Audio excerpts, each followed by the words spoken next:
सिर्फ यही है कि बाबा जी का गुणगान करना और बाबा जी की जो महिमा है इसका वर्णन जो है वो आपके सम्मुख करना है। सर्वप्रथम बाबा शिवोत्थान जो हैं हम इनके वंशज हैं और 60 ईस्वी के लगभग बाबा जी का जो था वो जन्म हुआ था और शिवोत्थान मंदिर जो है ये लगभग 850 वर्ष जो है वो पुराना है। तो सबसे पहले ओम का जाप करना चाहिए। ओम का जाप करने से मन की शुद्धि होती है और बाबा जी का सानिध्य जो है वो प्राप्त होता है। प्रिय भक्तों, भगवान का नाम लेने का एक तरीका होता है कि जब तक आप सत्संग में बैठे हो, जब तक आप भगवान जी का नाम सिमरन कर रहे हो, तब तक अपना मन और शरीर जो है वो इसी जगह केंद्रित रखो। क्योंकि शास्त्रों में कहा गया है, जाकी रही भावना जैसे प्रभु मूर्त तिन देखे तैसे। जिसकी जैसी भावना होती है उसको वैसे ही भगवान जो है वो दिखाई देते हैं। तो इसलिए जहाँ बैठ बाबा शिवोत्थान नाम जी का सुमरन करते हुए उनका इतिहास जो है इसका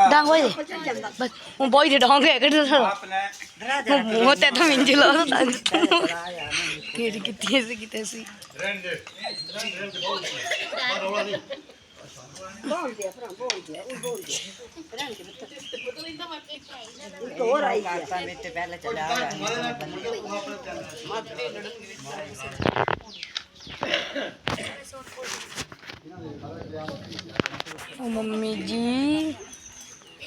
माता श्री जी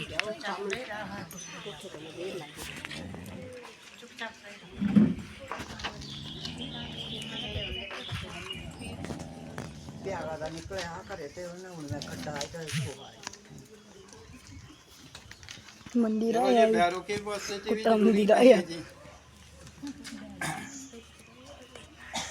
भाई तू बनाया था, तू बड़ा सिरे में नहीं आता भाई खाली नहीं आया इन्हें बंदे कोई भी नहीं होता तू जनता गला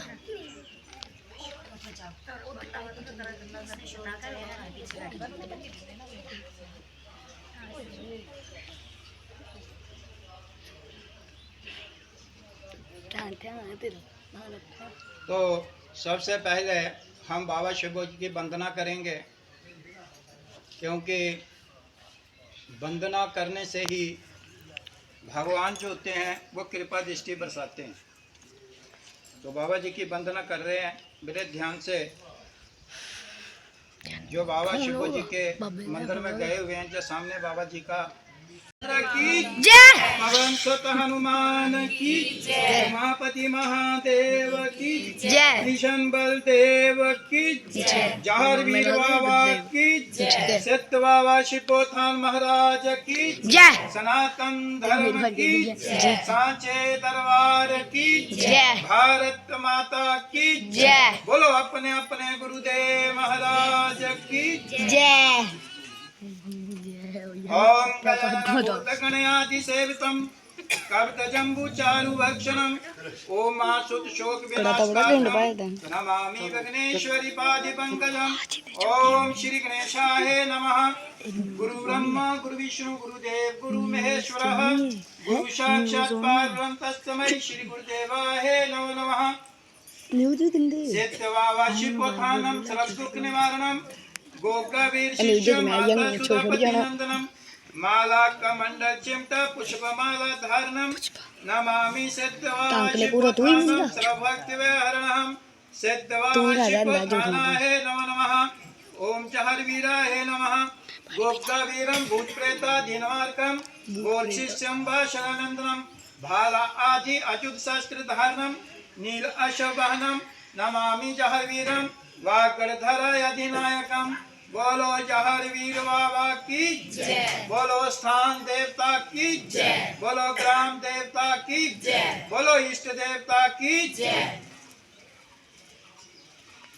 तो अभी बाबा जी की वंदना ये पीने का पानी है। और इसके तो बाद नहीं बाबा होएगा, जी नहीं की हो कथा जाएगा गाऊंगा और लास्ट में बाबा जी की महिमा का स्तोत्र। तो दोनों हाथ जोड़ करके शिवो बाबा जी से मन में प्रार्थना करनी है, कोई मनोकामना उसको मन में रखना है। और जहां आप ध्यान से जो भी बाबा से मांगोगे बाबा देगा। क्योंकि इसमें एक बात ध्यान रखने वाली होती है कि जब आप मंदिर में बैठे होते हैं तो भक्त ने जो मन में सोचा होता है तो बाबा शिवो को हमारे से ज़्यादा पता होता है, वो उसकी मनोकामना जो है वो मंदिर आने पर पूरी करते हैं। और जिस भावना को लेकर के बाबा शिवो के दरबार में या भगवान के दरबार में जो भी आता है उसको उसी प्रकार का फल जो है वो प्राप्त होता है। तो इसलिए भावना जो है वो सबसे ज़्यादा अहम होती है। भावना के वशीभूत होकर के ही भगवान जो हैं वो प्राप्त होते हैं। सबसे बड़ी बात यह है कि कहते हैं कि भगवान का मिलना बड़ा मुश्किल है, ये करो वो करो तभी जाकर के भगवान मिलेंगे। देखिए हमारे में जितने भी जहाँ भक्तजन बैठे हुए हैं, हमारे जैसा दुनिया में कोई नहीं।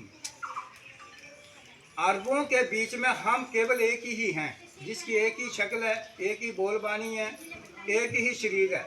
हमारे शरीर के समान इस संसार में कोई नहीं है। और जो संसार में मात्र एक चीज होती है उसको अमूल्य कहते हैं, अर्थात उसका कोई मोल नहीं होता है। जिस चीज का मोल नहीं होता है वही सबसे पूजनीय होती है। इसलिए साक्षात्कार हम स्वयं ही भगवान हैं, केवल उसको पहचानने की ही कमी है। क्योंकि हम चाहते हैं कि हमारी तरह जब हम कोई जो है वो मिट्टी की शक्ति जो है वो चटापट उस मिट्टी को शुद्ध हाथ में लगाओ। ये समझो कि बाबा शिवो थान जिस मिट्टी के रूप में हमारे घर में विराजमान है। तो जहर वीर जो है इन्होंने इसका उपयोग किस तरह से बताया हुआ है बाबा शिवो जी को, कि जहर वीर जी ने कहा कि प्रातः काल एवं सायंकाल शुद्ध लोटा जल का भरें, जिसे भूमि पर न रखकर पूजा स्थल पर रखें। यानी धामाधाम शब्द यूज करते हैं इसके लिए हम कि जो लोटा पानी का आपने भरना है उसमें जल भर करके उसको ऊंची जगह पे रखना है। जहाँ पूजा का स्थल है उसको जमीन के ऊपर डायरेक्ट नहीं रखना। अगर जमीन के ऊपर रखना होगा तो या तो नीचे चावल रखना पड़ेंगे या फूल रखना पड़ेंगे, कोई ना कोई चीज सिंपल इसको जमीन के ऊपर नहीं रखना है। और वो लोटा पानी का लेकर के तो उसमें चुटकी भर जो है वो आपने भंगारा जो है उसके बीच में डालना है।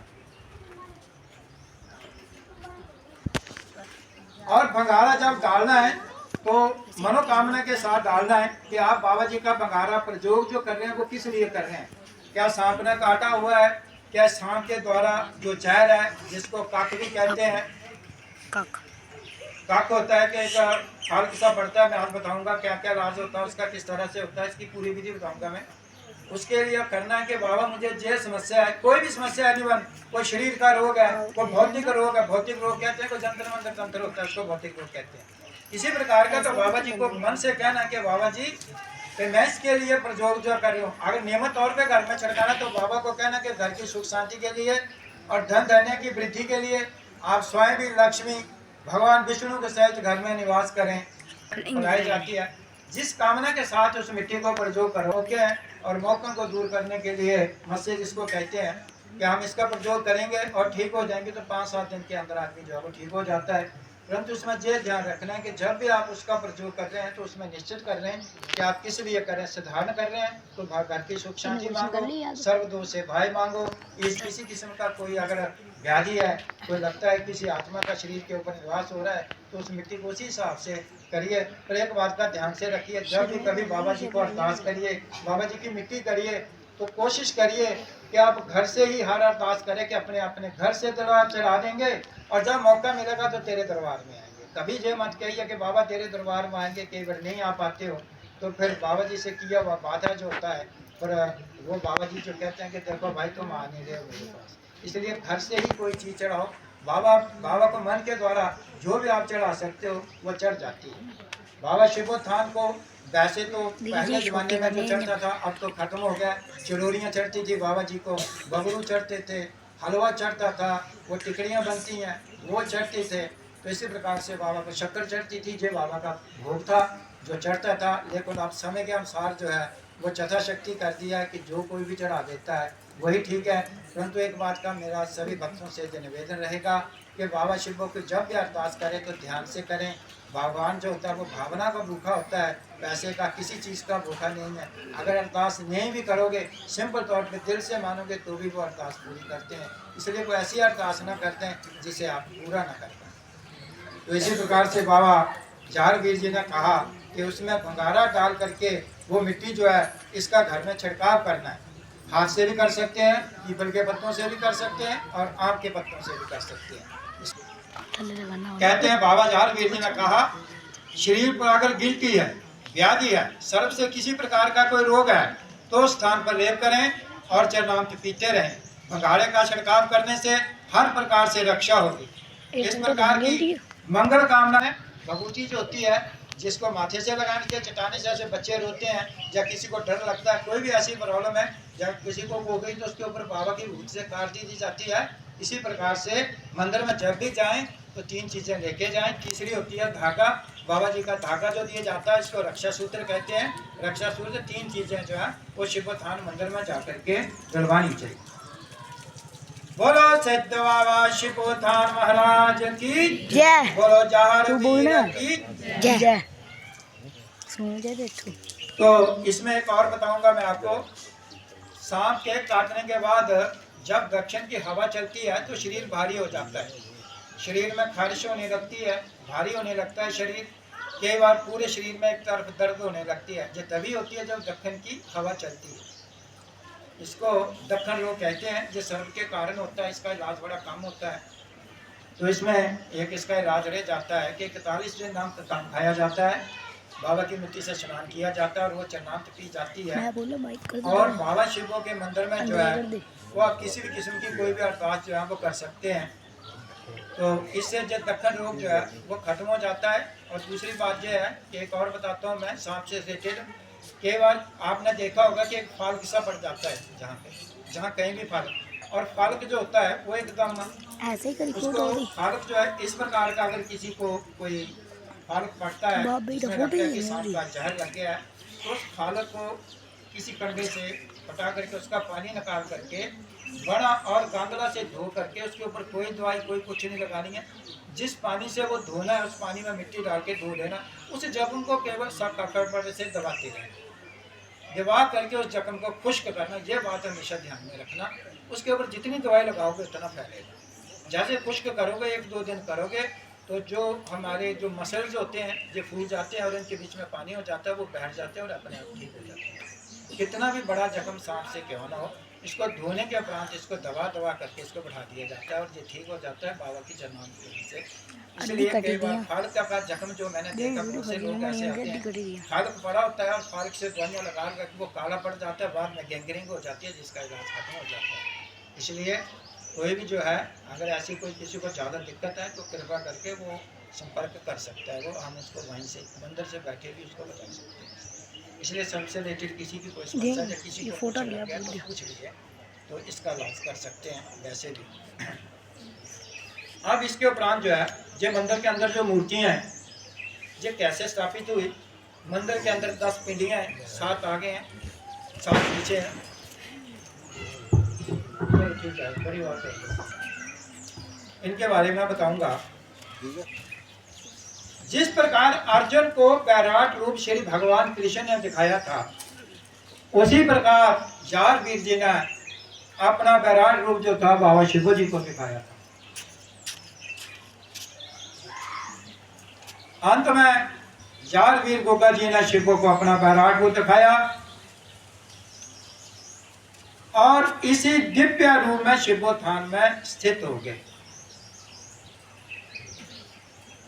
ये जो वैराट रूप दिखाया था इसका मंदिर में एक प्रमाण है। मंदिर के अंदर 12वीं शताब्दी के संगल रखे हुए हैं, शायद किसी ने देखे होंगे।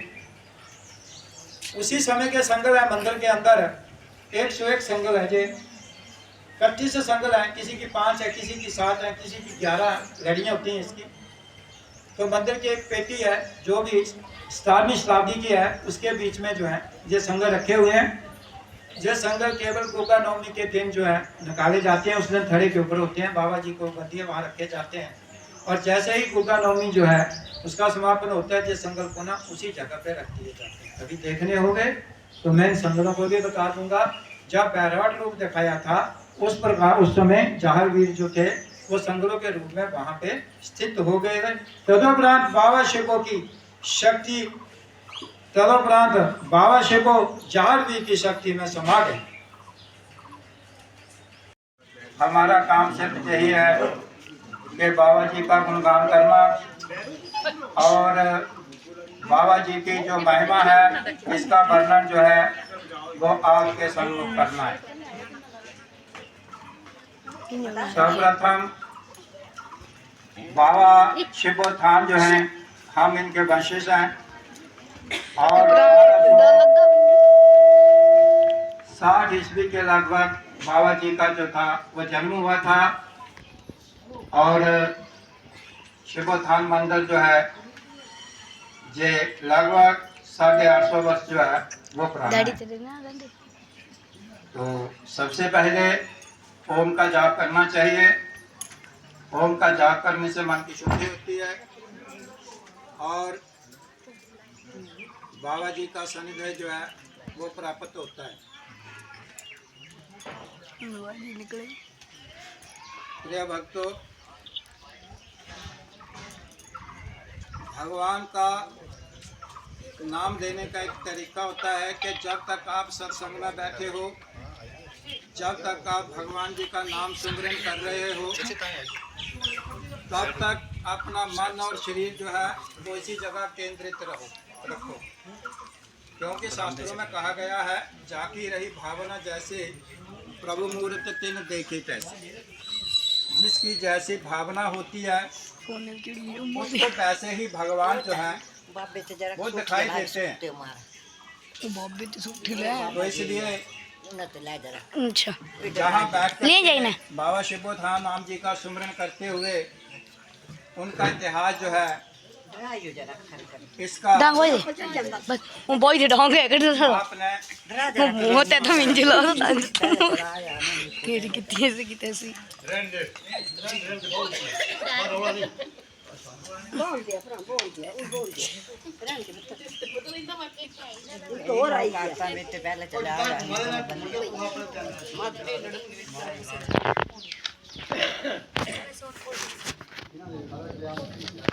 ओ मम्मी जी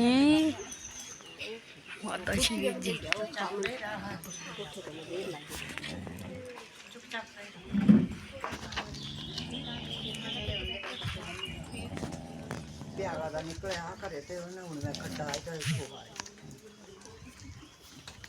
मंदिर आया भैरों की उपस्थिति भी कुत्ता जरूरी मंदिर नहीं आया है जी। भाई तू बनाया था तू बड़ा सिरेगा मैं नहीं आता भाई हारी नहीं आया इन्हें बुंदे कोई भी नहीं होता तू ही होता गला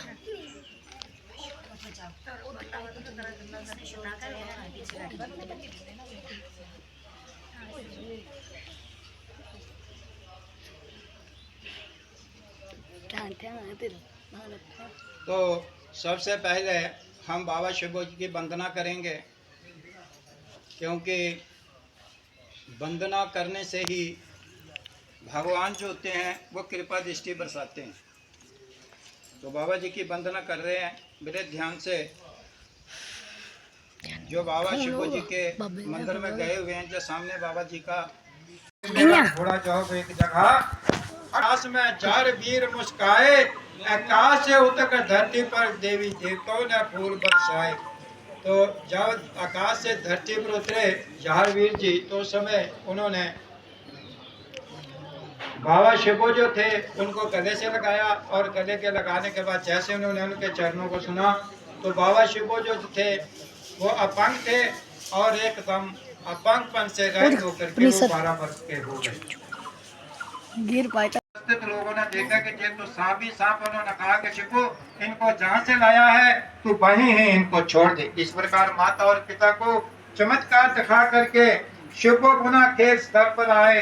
जहर वीर मन में मुस्काए, ना भक्त हारा ना भगवान हारा। शिव ने ऐसी लीला दिखाई, क्योंकि भक्त और भगवान चार पासा खेले थे। भक्त हारते तो भी भगवान की हार, भगवान हारते तो भी भक्त की हार।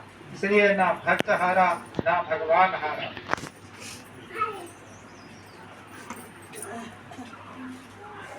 खेल समाज में फोले शंकर हुए अंतर ध्यान। जान वीर ने कहा मांगो शिव को वरदान। जब इनका खेल खत्म हुआ तो भगवान शिव अंतर ध्यान हो गए और जहर वीर ने कहा कि शिव को कोई वरदान मांग जो तेरी इच्छा है। सर्वप्रथम तुम्हें अपना विराट दिव्य दर्शन रूप कराऊंगा, दिव्य ज्योति ग्रहण करके तेरा जीवन सफल बनाऊंगा। जिस प्रकार से अर्जुन को विराट रूप श्री कृष्ण भगवान जी ने दिखाया, उसी प्रकार बाबा शिव को विराट रूप जहर की दुर्गा जी ने दिखाया। बोले क्योंकि इसके बाद अंतिम, ठीक है जी, इसमें ध्यान करेंगे बिल्कुल हाथ जोड़ करके।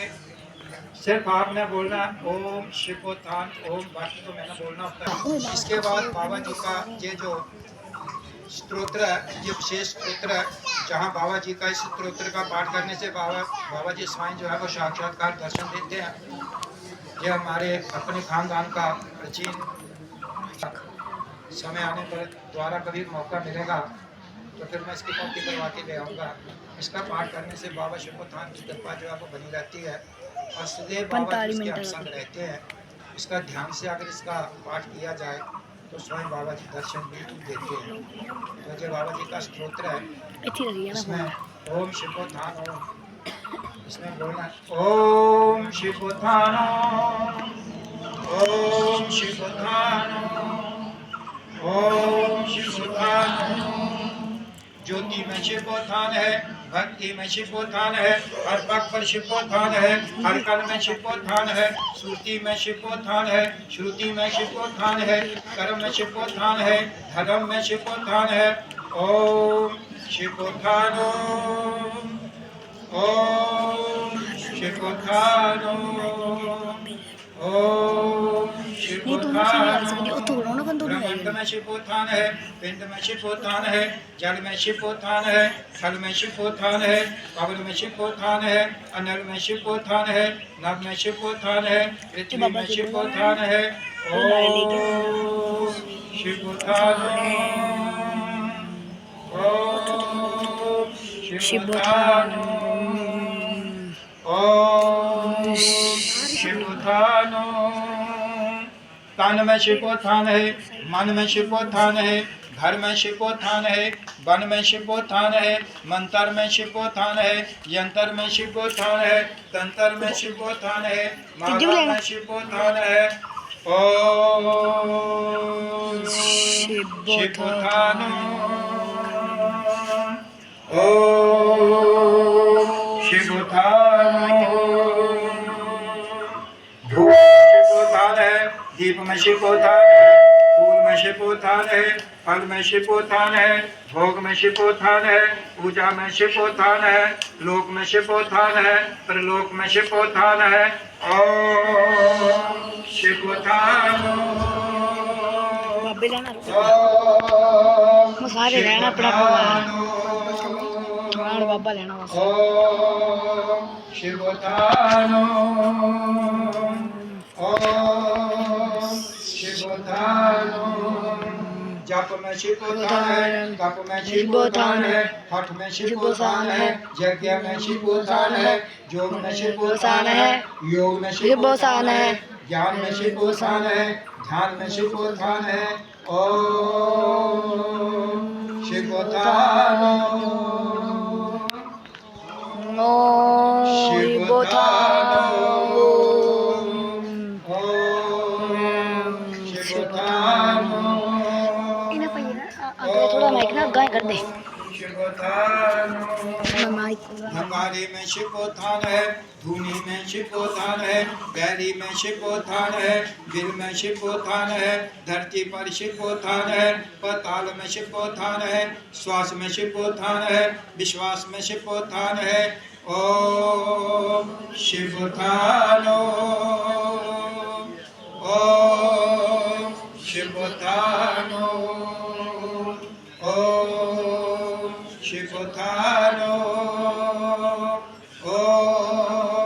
शिवोत्थानो। भक्तों के मन में शिवोत्थान है, भक्तों की श्रद्धा में शिवोत्थान है, भक्तों की आराधना में शिवोत्थान है, भक्तों के सुमरन में शिवोत्थान है, भक्तों की अंतरात्मा में शिवोत्थान है, भक्तों के लक्ष्य में शिवोत्थान है। जहाँ देखो वहाँ शिवोत्थान है। ओम शिवोत्थानो, ओम शिवोत्थानो। आंखें बंद करके भगवान जी का बोलना है सिमरन। ओम शिवोत्थानो, ओम शिवोत्थानो, ओम शिवोत्थानो, ओम शिवोत्थानो, ओम शिवोत्थानो,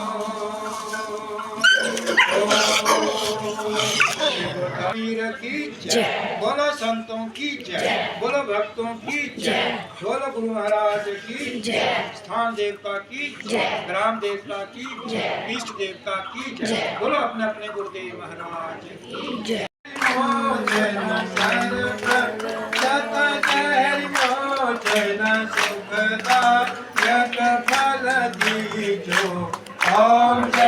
माइके कम करते हो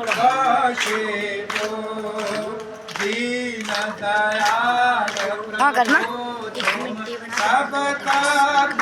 जोड़ी बनाना एक मिनट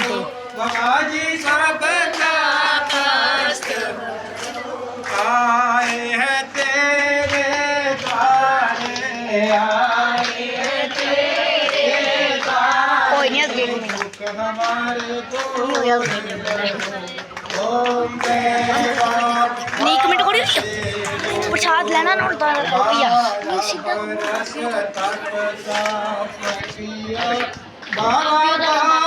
बाबा ही दसा मैं तो अंकल दसा रुको रुको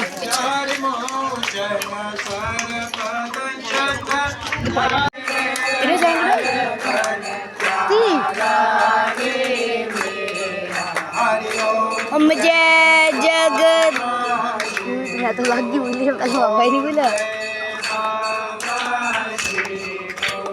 मेरा ध्यान पारा बाबे देव महादेव बोलो सियापति रामचंद्र की जय, पवन सुत हनुमान की जय, उमापति महादेव की जय, देव की जय, सत्य बाबा शिवोत्थान महाराज की जय, वीर की सनातन धर्म की जय, भारत माता की जय, बोलो अपने अपने गुरुदेव महाराज की जय, स्थान देवता की जय, ग्राम देवता की जय, इष्ट देवता की जय, कुल देवता की जय, क्षेत्र देवता की जय।